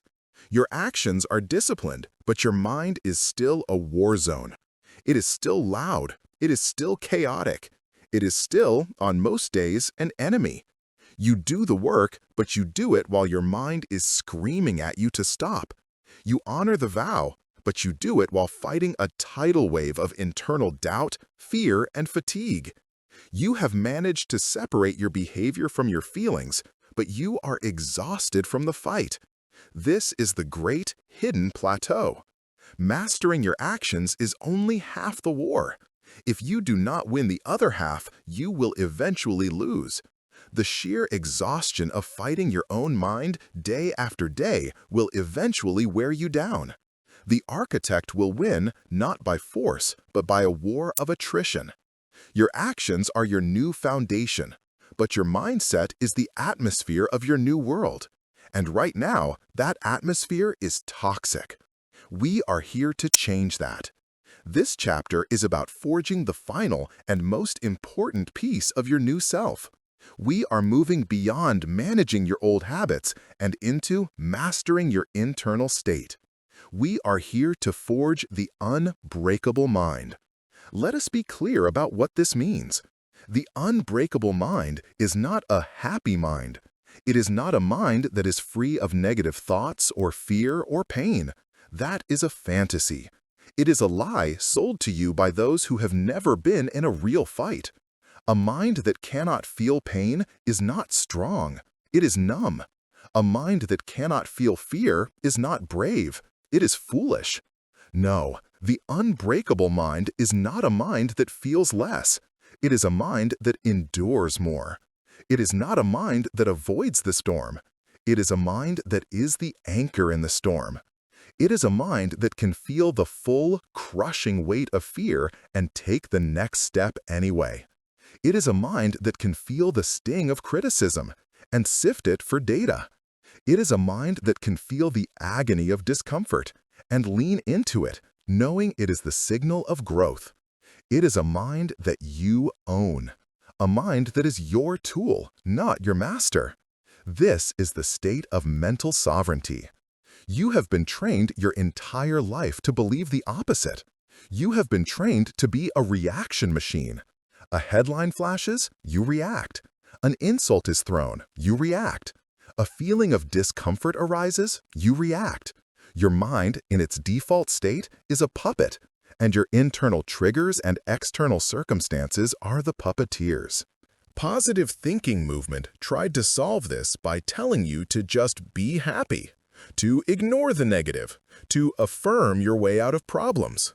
This is like trying to fix a crumbling dam by putting a nice painting in front of it. It is an avoidance of reality, not a mastery of it. The architect loves this. It is just another, more colorful form of the waking sleep. We are not here to avoid. We are here to conquer. And conquering the mind requires 3 specific, practical, and forgeable tools. Tool 1, the observer's perch, detachment. This is the first and most fundamental skill. You are not your thoughts. You are not your emotions. This is not a metaphor. This is a fact. You are the awareness that is experiencing the thought. You are the consciousness that is witnessing the emotion. If you are angry, you are not the anger. You are the one aware of the anger. If you are afraid, you are not the fear. You are the one watching the fear. This seems simple. It is the hardest work you will ever do. The architect's entire power is built on fusion. It is built on convincing you that the voice of fear is you. We are going to break that fusion. We are going to create space. The practice is this: observation without absorption. You are no longer in the chaotic, muddy river of your thoughts, being thrown against the rocks. You are now on the bank of the river. You are on the observer's perch. From this perch, you simply watch the river go by. A thought floats by, a piece of driftwood. It says, "You are not good enough for this." The old you would have jumped into the river, grabbed that piece of driftwood, and held it as truth. You would have fused with it. The new you, from the perch, simply sees it. You label it, as we learned in Chapter 2. Ah, that is the architect. That is a fear thought. And you let it go. You let it float on by. Another one comes. You are tired. You should quit. You see it. That is a fatigue thought. And you let it go. An emotion floats by, a wave of anger. You don't become the anger. You observe it. This is anger. I feel it in my chest. I feel my heart rate rising. How interesting. You do not act on it. You do not suppress it. You do not judge it. You simply observe it with a curious, scientific detachment. What you will find, in a way that is almost miraculous, is that an emotion that is purely observed will dissipate. It only has power over you when you fuse with it. This is the space that changes everything. Between stimulus, the thought, the feeling, and response, your action, you have just created a pause. In that pause, that is where your freedom lies. That is where the sovereign self gets to make a choice, instead of the puppet self having a reaction. This is the defensive layer of the unbreakable mind. You are no longer absorbing the random, chaotic, and fearful projectiles thrown at you by your own brain. Tool 2. The forge of interpretation. Reframing. Observation is defense. It stops the attack. Interpretation is the counterattack. This is where you move from being a passive observer to an active alchemist. You are going to take the architect's raw, toxic materials and you are going to reforge them into weapons. An interpretation is the meaning you assign to an event. The architect has been assigning meaning for you your entire life. Discomfort means danger. Failure means you are worthless. Criticism means you are under attack. You are now firing the architect from that job. You are taking over as the chief interpretation officer of your own life. From now on, you tell your mind what things mean, not the other way around. Let's see this in practice. The event. You are at the hardest part of your workout. Your lungs are burning. Your muscles are shaking. The architect's interpretation. This is pain. This is damage. You are in danger. Stop now. Retreat. Safety. The sovereign interpretation. This is friction. This is resistance. This is the signal of growth. This is the exact feeling I am here to find. This is not pain. This is strength being forged. Lean in. The event. You have a new, terrifying, high-stakes opportunity. You feel intense fear. The architect's interpretation. This is fear. This is a threat.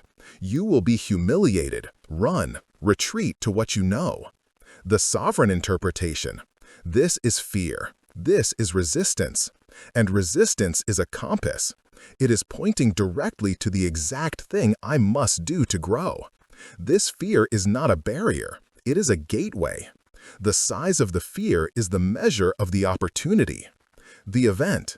Someone criticizes your work. The architect's interpretation. This is an attack. They hate me. I am a fraud. I am worthless. Defend. Attack back. Crumble. The sovereign interpretation. This is data. I will now detach myself from the work. Is this data useful? Yes. Then I will absorb it. Thank the person and improve. The criticism has just made me better. No? Then this is noise. I will discard it. Do you see the power?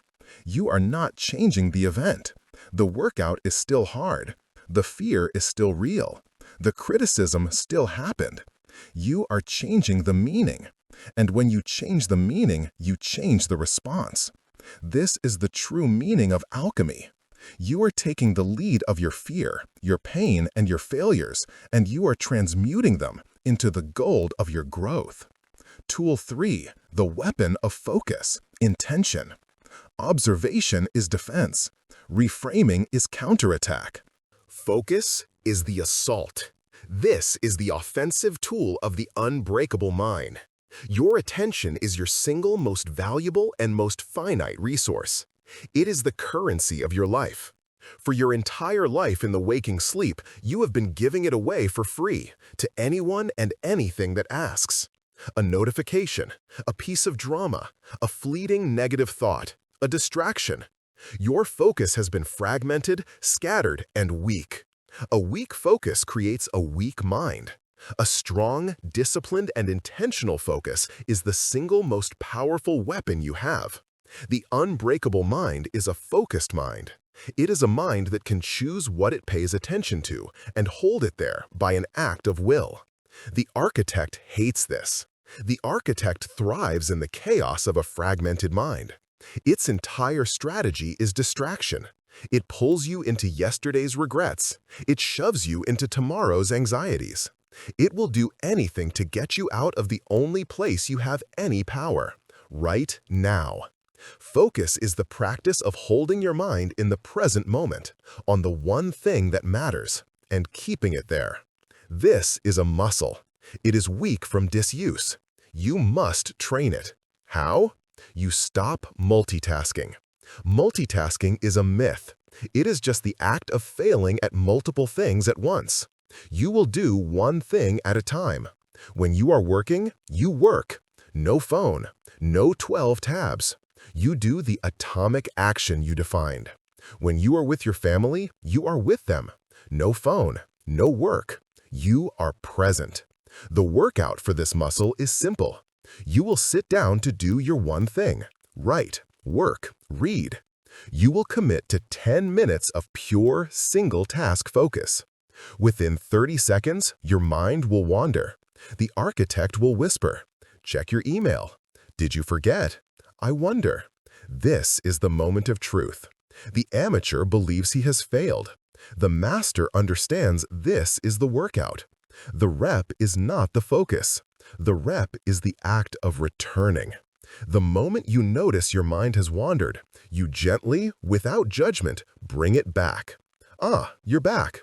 "Not now. We are doing this." Bring it back. 30 seconds later, it wanders again. Bring it back. This is the forging. Every return is a strike of the hammer. Every return builds the muscle.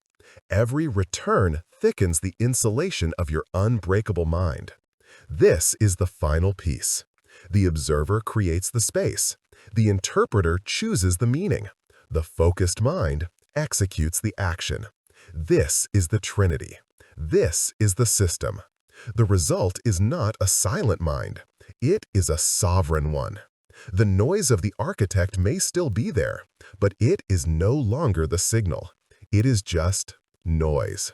And your voice, the voice of your imperative, is now, finally, louder. Your task for the next 24 hours is to train the rep. You will schedule one 10-minute focus block. Pick one task. Your atomic action is perfect for this. Set a timer for 10 minutes. Your only goal is to keep your mind on that task. When it wanders, it will. Your job is not to be angry. Your job is to notice and firmly, gently bring it back. Count the reps. Count how many times you had to retrieve your mind. This is not a test of your focus. This is the workout for your focus. Welcome to the Forge. Chapter 8, The Momentum of Mastery. For months, it has been a fight. For months, every single day was an act of war. It was you versus the architect. You versus the void.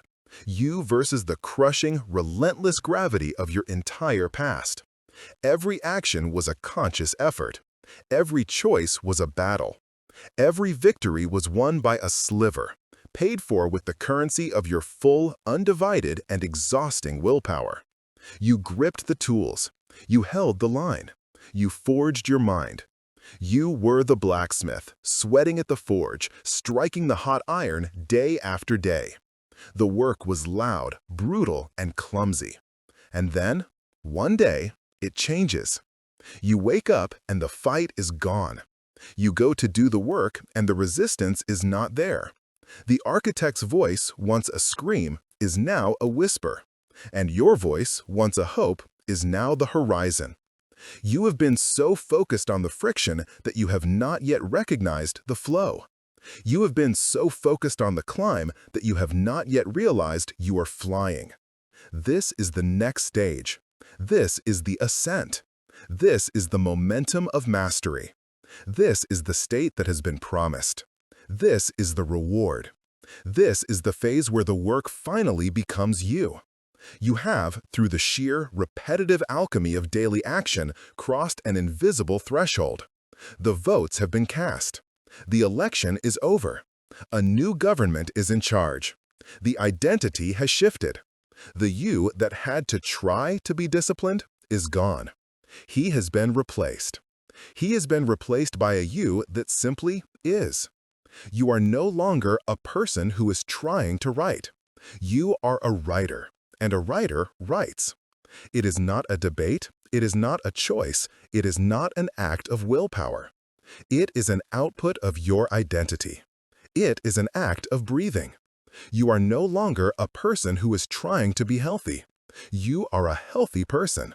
And a healthy person does not negotiate with the part of their mind that wants poison.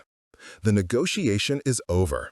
The very thought of the old way is now, finally, foreign. This is the most profound shift in your entire transformation. Discipline is no longer an action you perform. It is an attribute you possess. It has moved from doing to being. The effort that was once required to start the engine is now the energy that the engine produces. This is the physics of personal compounding. In the beginning, your efforts were linear. You put in 1 unit of effort, you got 1 unit of result. It was a grind, it was slow, it was discouraging. This is where 99% of people quit. They do not have the patience to let the interest compound. But you did. You stayed. You cast the votes. You held the line.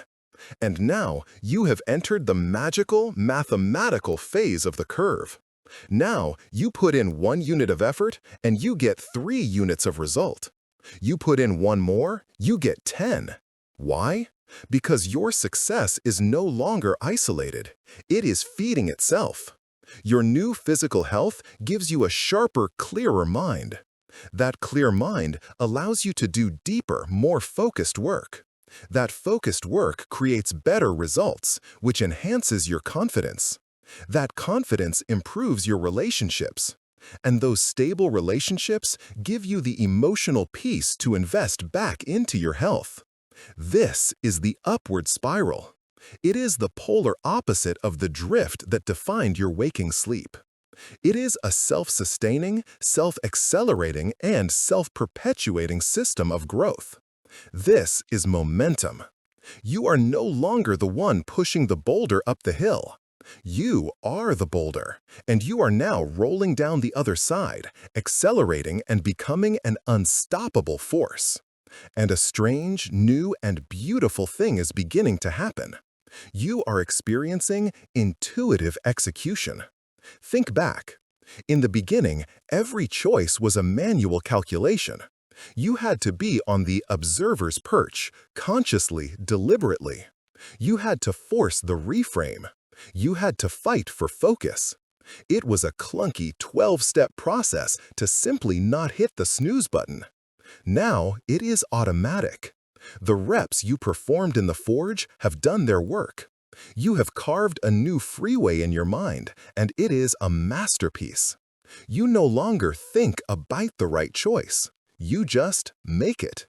You no longer have to decide. You just are. The observer's perch is no longer a place you visit.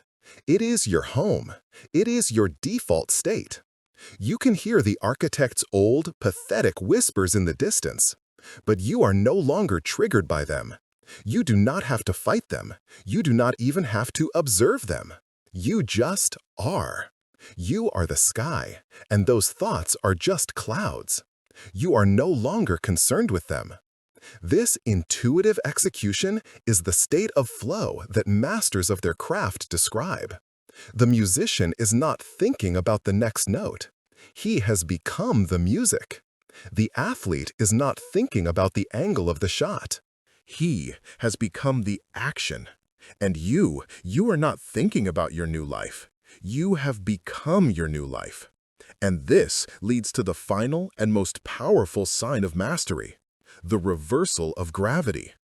Remember the gravity of old scars? Remember that crushing, powerful biological pull back to your old comforts. For months, your entire fight was against that force. You were an astronaut, burning 1,000,000 tons of fuel just to escape the pull of your old world. Now, you are in a new orbit. And a bizarre thing has happened. The gravity has reversed.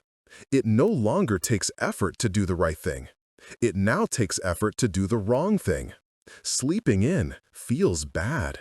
It feels wrong. It feels disgusting. You wake up at 8 a.m. and you feel restless, anxious, and out of alignment. The comfort of the bed is now a cage of static. It is now easier to get up at 5 a.m. than it is to sleep in.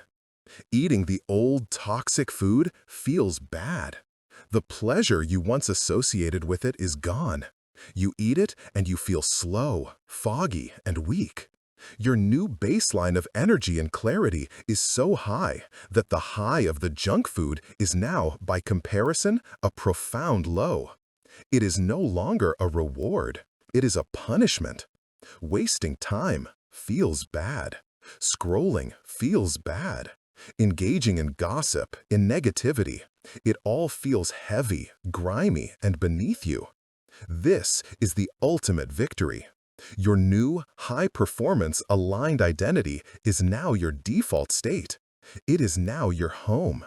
And your old life, your old self, is now a foreign country you have no desire to visit.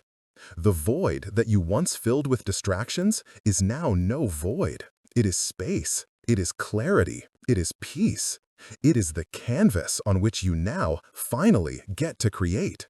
You are no longer in a state of repair. You are in a state of creation. The war of liberation is over.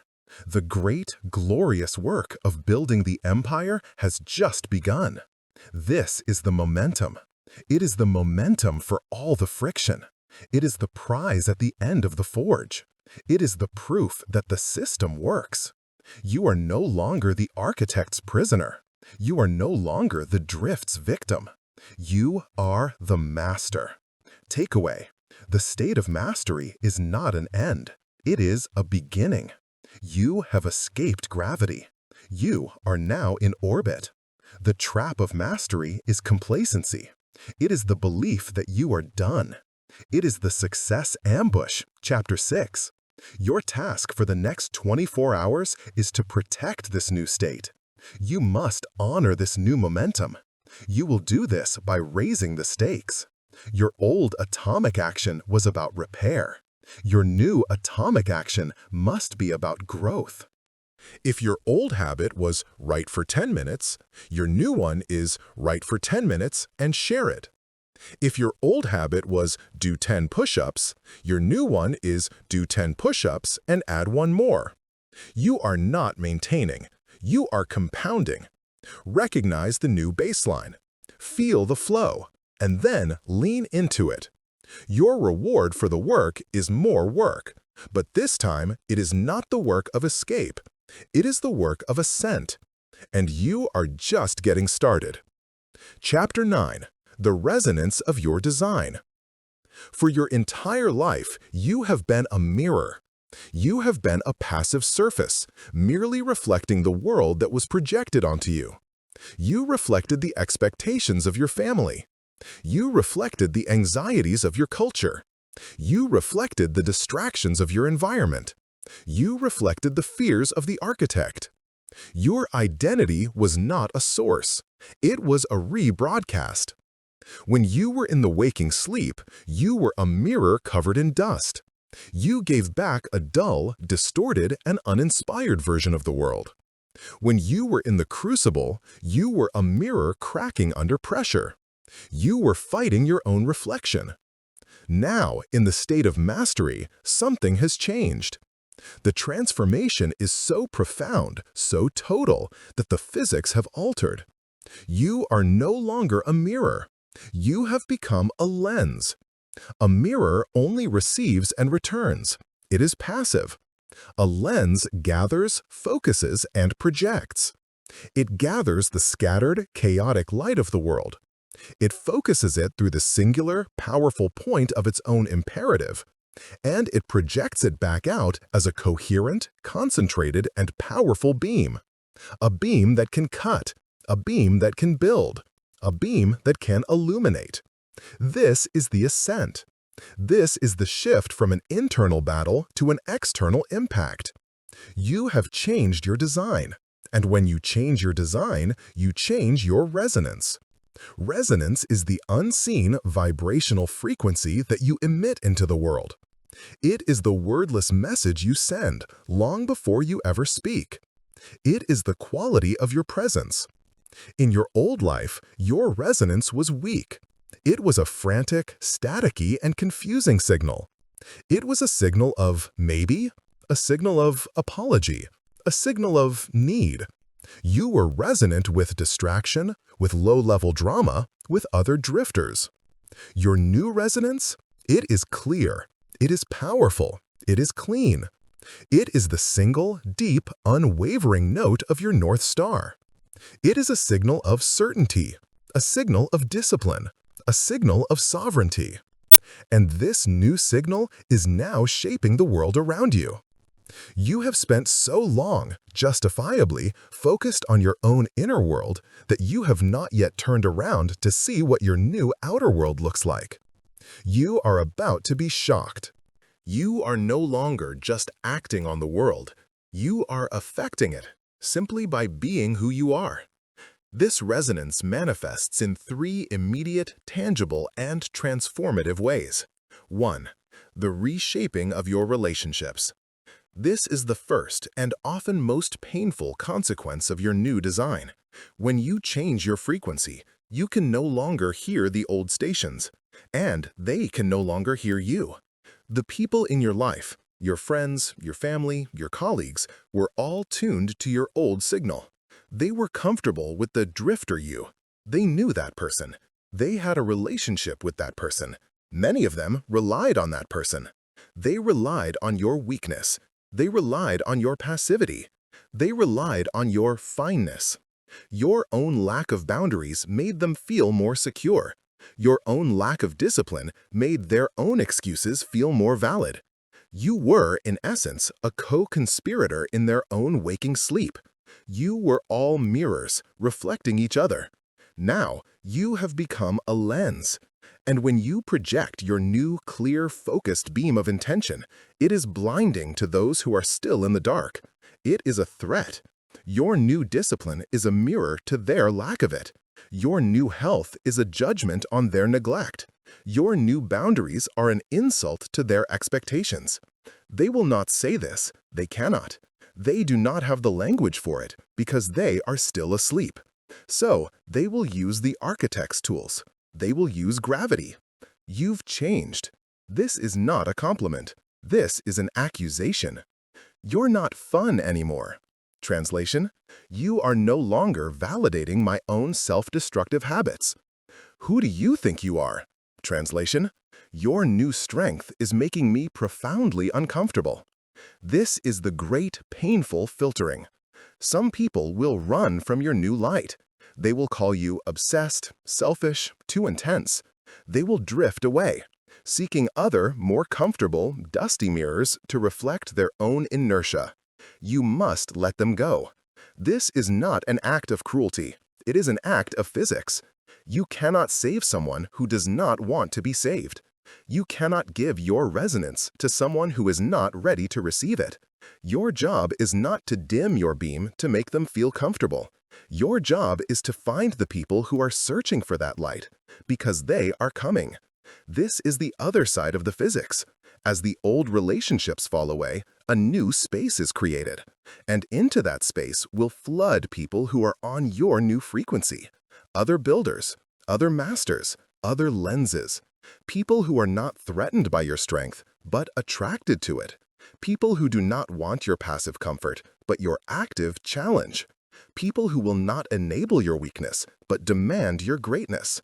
Your new resonance is a beacon. It is, right now, invisibly calling to your new tribe. You do not have to network. You do not have to search. You simply have to be. Be the lens.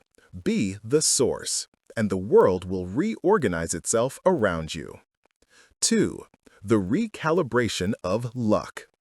You used to believe in luck. You believed that opportunities were random lightning strike events that happened to other, more fortunate people. You were the drifter, waiting on the riverbank, hoping a lucky current would magically sweep you away to a better place. The master knows the truth. Luck is not an event. It is an intersection. Luck is the moment when your new, prepared, disciplined design intersects with the ever-present, pre-existing, constant stream of opportunity that is always flowing past you. The opportunities were always there. The lucky break, the right person, the brilliant idea. They were always floating by. But you were blind. You were not tuned to them. You were in the waking sleep, scrolling on your phone, and the current of massive opportunity drifted right past you, unnoticed. You were busy surviving your day, and the signal of your life's purpose was dismissed as background noise. Your new design, your lens, changes this. That beam you are projecting, it illuminates the currents. Your focus, forged in Chapter 7, now allows you to see the opportunities that were always invisible. Your discipline, forged in Chapter 5, now gives you the energy to act on them immediately.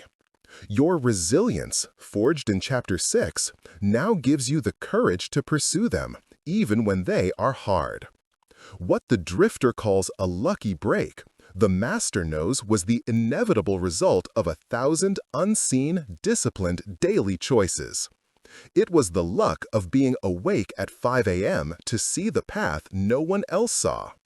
It was the luck of being prepared when the random introduction was made. It was the luck of not being tired, not being distracted, and not being afraid when the one critical moment arrived. This is your new reality. You are no longer lucky or unlucky. You are a creator. You are not waiting for opportunities. You are generating them. Your resonance is now so powerful that it pulls these opportunities to you. You have become the gravity in your own system. The world of chance has been replaced by a world of design. 3. The emergence of true leadership. In your old life, you saw leadership as a title. It was a position, a promotion, something that was given to you by an external authority. Leader, manager, boss. This is the drifter's definition. It is a definition of authority. And authority is weak. It relies on force. It relies on a hierarchy. The master understands true leadership. Leadership is not a title. It is a resonance. Leadership is not authority. It is influence. And influence is the natural byproduct of a person who owns themselves. You have, in the silent, private, unapplauded war for your own mind, become a leader. You have led the most difficult, rebellious, and stubborn follower in the world, your old self. You have led him from the drift, through the crucible, and into the ascent. You have proven you can be trusted. You have proven you have a vision, your North Star. You have proven you have a plan, your systems. You have proven you can execute, your daily action. You have proven you can endure, your resilience. And now, simply by existing, you are a leader. In your family, you are no longer the mirror of their chaos. You are the lens that focuses them. You are the anchor of calm. You are the source of stability. You do not command them. You inspire them by your example. At your work, you are no longer the reflector of the corporate busyness. You are the source of true value. You project clarity. You project focus. You project sovereignty. People are now quietly watching you. They are drawn to your new resonance. They are coming to you not because they have to, but because they want to. How are you doing this? Can you help me? This is true leadership. It is not sought, it is earned. It is not taken, it is given by those who see your new design. This is the great, terrifying, and beautiful responsibility of your new life. You are no longer invisible. You are no longer just getting by. You are, by virtue of the work you have done, visible. You are powerful. You are a source. And your resonance, your light, is now having an impact on everything you touch. You are no longer a mirror. You are a model. Takeaway: the work is no longer just for you. It is now for the world. Your resonance is a tool, and it is a responsibility. Your task for the next 24 hours is to consciously project. You will pick one interaction, a meeting, a conversation with your family, a phone call. In your old life, you would have entered it as a mirror, simply reacting to the other person's energy. Today, you will enter it as a lens. Before you begin, you will take 1 minute. You will ground yourself. You will connect with your North Star. You will decide with intention what resonance you want to bring. In this meeting, I am the lens of clarity. In this conversation, I am the lens of presence. In this call, I am the lens of certainty. And then you will be that. Project. Do not just reflect. Be the source of the energy in the room. This is the work now. This is the work of the Master. Chapter 10. The Infinite Horizon. So, you have arrived. You have walked through the fire. You have broken the chains, dismissed the architect, and faced down the gravity of your past. You have built the system. You have forged the mind. You are the lens. You are, at last, the master. The war is over. You have won. You can stand here on this high peak of your new identity and look down at the long, treacherous road you have traveled. The view is clear. The air is clean. You have, by every conceivable measure, succeeded. And now I must tell you the final, most important truth of this entire journey. There is no peak. You have not arrived. And this is not the end. This feeling of completion, this is the most sophisticated, most dangerous, and most seductive trap of all. It is the final hidden snare, set not by the architect of your cages, but by the architect of comfort itself. It is the belief that mastery is a destination, a final static state of being that, once achieved, you simply get to have. It is the idea that success is a fortress to be built, a wall to be defended, a place to finally rest. This is the waking sleep, redesigned for the elite. It is a higher altitude of stagnation. It is a more beautiful and well-earned prison. If you believe the war is over, you have already begun to lose. If you believe the work is done, the drift has already begun to pull at you again, even here in the thin air. Why? Because your potential was never a finite thing. It was not a box that you were meant to fill. It was not a debt that you were meant to repay. It was not a peak you were meant to conquer. Your potential, your true human potential, is an infinite horizon. This peak you are standing on, it is not the end of the climb. It was only ever a vantage point. Its only purpose was to give you the strength, the vision, and the clarity to see the next mountain range. To show you for the first 100th time how much more there is. The entire point of the journey, the point of all the pain, all the work, all the friction, was not to reach a destination. It was to build the climber. It was to forge the you that is capable of the journey. A climber does not climb one mountain and then retire. A climber climbs. It is not what he does, it is who he is. The act of striving is the destination. The process is the prize. The climb is the point.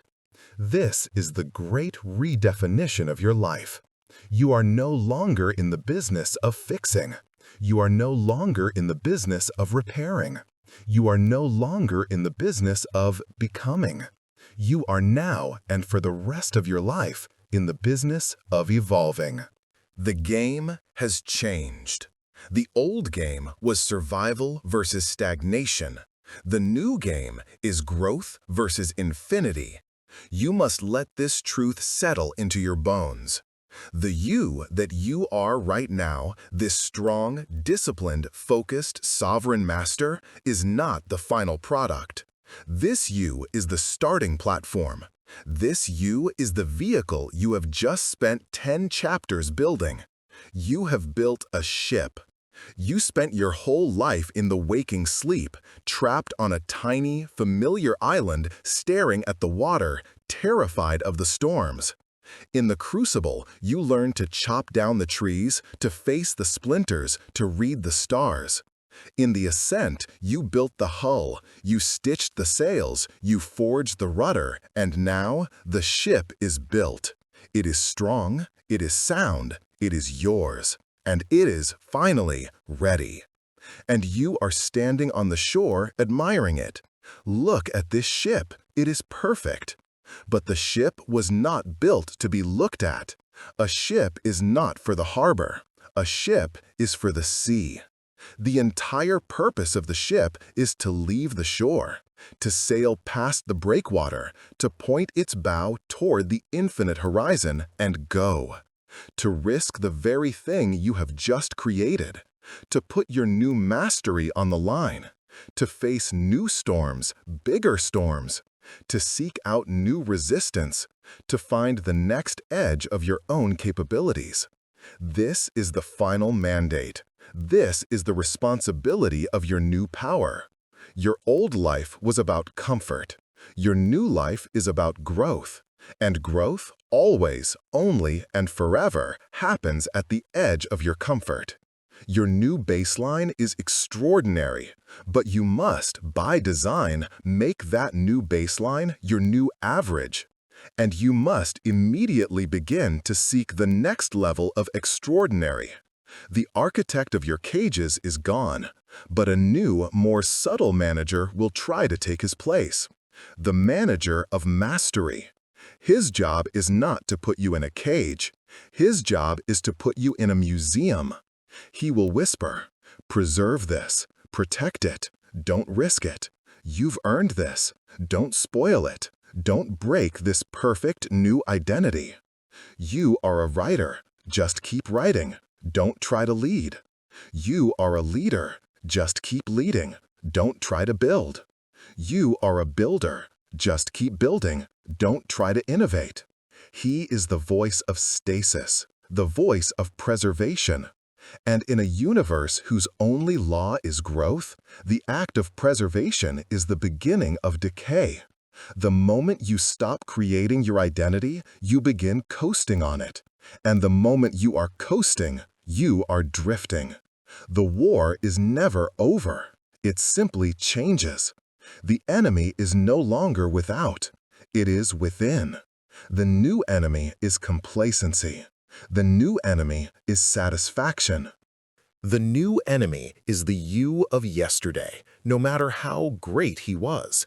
So, how do you stay on the horizon? You live by the code that got you here. You honor the process. The daily, non-negotiable, atomic action. It does not go away. It escalates. Your 1 push-up became 10. Your 10 must become 11. The atomic shift is still your engine. You just feed it a higher grade fuel. You seek the friction. You intentionally make yourself a beginner again. You have mastered one domain? Good. Now pick another. Learn the instrument. Learn the language. Learn the new skill that terrifies you. Go into a room where you are, once again, the stupidest person there. Humble yourself. Be the student. This is how you stay the master. You deepen your resonance. Your lens is powerful, but it can be more powerful. Your impact is real, but it can be deeper. Your leadership is true, but it can be wider. Your work is no longer for you. Your work is for all of us. Your gift, the potential you have now unlocked, is not yours to keep. It is yours to give. The more you give, the more room you make. The more you project, the brighter your lens becomes. This is the life. This is the true life. Not the waking sleep of fine.